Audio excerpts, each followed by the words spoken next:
I'm sure, like everyone else, they woke up around 3:30 in the morning because of the sound of the winds that were not supposed to hit till later on that day. But I remember waking up around 3:30, and my husband also woke up, and it was just crazy. I mean, I grew up in the South in Houston, so I've been through hurricanes, multiple hurricanes and tornadoes before, and I've never experienced wind quite that like that. It was absolutely crazy. And I remember throughout that afternoon going outside because the next door neighbor, she had this huge oak tree that was on the edge of her property, that kind of almost towards our property, and one of the tree branches, a huge tree branch, had fallen off and fell in her backyard, barely missing her house. So I went out there a short time later to take videos of the wind and how crazy it was. And as I'm in the backyard, I hear the crackling of another tree branch about to fall. So I turn and captured on video. Again, that one barely missed her house. And it was I even took a video of the sound of the wind coming through the fireplace. It was so loud. And keeping my eye on, I didn't know about the Watch app or any of those others, but I remember keeping my eye on the Beautiful Altadena Facebook group because everything's always on that one. So, I saw the post from Edgar McGregor, that everyone else did. He talked about how bad it was and what kind of just his concerns about safety. For me, the fire thing was just, it's like, oh, that's never going to happen. It's never going to happen to me. We're always like that. It's never going to happen to me. But I did see that, like, towards the end of his posts, he said that he has a Patreon page. It's like, oh, we follow lots of people from YouTube and support them on Patreon. Let me just, for $5, let me go ahead and support him. Well, about 6:30 ish that night, my phone binged and it popped up with a notification for Patreon from him saying fire in the canyon.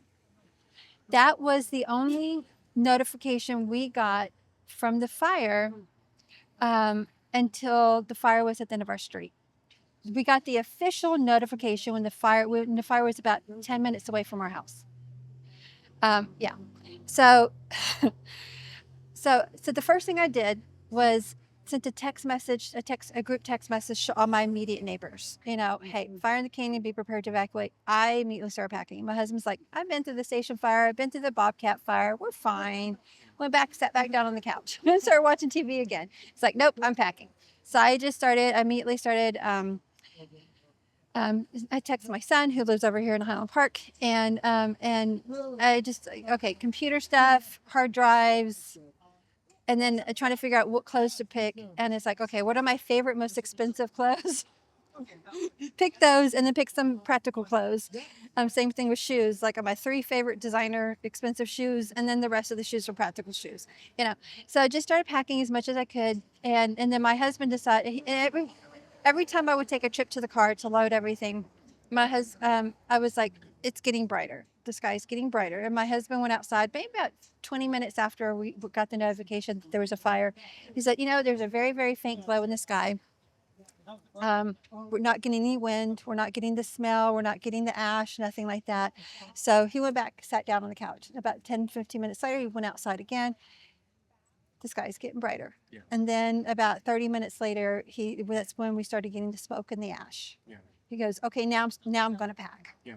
By the time that happened, I was pretty much done packing, or at least as much as I could. And so he needed help, of course. So I had to help him.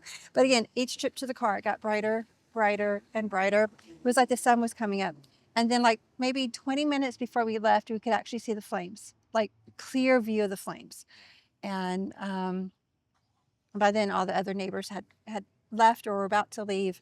And we had 7 vehicles. There's only 2 of us, so we could only drive 2 away. 4 cars were in the driveway, 3 were on the street. So the 2 cars that we were going to drive off with, we went to Lake Avenue, and we're going to park in front of Farnsworth Park, but it was so busy with all the police and everything. Yeah. And fire trucks. So we parked like half a block down off Concha on the opposite side of the street. So we parked there, and then he ran back to the house to get one of the other vehicles that was left on the street, thinking Lake Avenue might be a good fire break. Yeah. And so he was just going to go around the block, go up. I don't know how familiar with the streets, but go up to Parkman, turn right on Mount Curve, turn right on Concha, and then get to Lake and park there. He got to the end of our street, went to go turn right on Mount Curve, all on fire. So he had to go left. And so in the meantime, I'm sitting on Lake Avenue taking videos from through someone's backyard of the fire. And just in that like 7-minute period of me waiting for him to go around the block, the fire had grown dramatically. Because I looked at the first video I took versus the last video, I was like, wow, what a huge difference. The wind was crazy. Oh, and then at 9:07 is when we got as I'm sitting on Lake Avenue waiting for him to turn around and bring the other car around, is when we got the official notification that one, the fire was even existed, and that two, we need to evacuate. Yeah. And again, it was at the end of our street, which is about 10, 12 houses away from us. We estimate by the time we left, within 30 minutes, the fire hit our house. So, so we drove up to, we were going to drive up to see, some friends offered us a place to stay at their house in Port Hueneme. But trying to get out of the area was, if I'd seen it in a movie, I would have said, oh, that's such an exaggeration.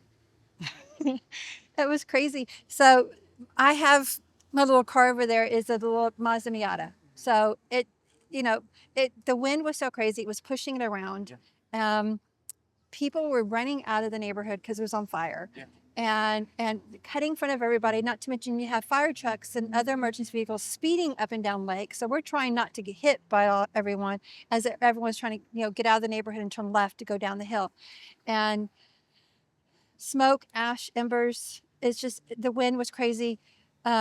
People are cutting in front of everybody. People are panicking. I almost got hit multiple times. My husband and I we were on our phones with each other, driving separate vehicles, but we're trying to stay right behind each other. We kept getting separated because people getting caught, getting in between us, running red lights. And finally, we pulled over first at the Rite Aid parking lot on Altadena Drive, and trying to have a conversation to figure out what we need to do and the next step should be.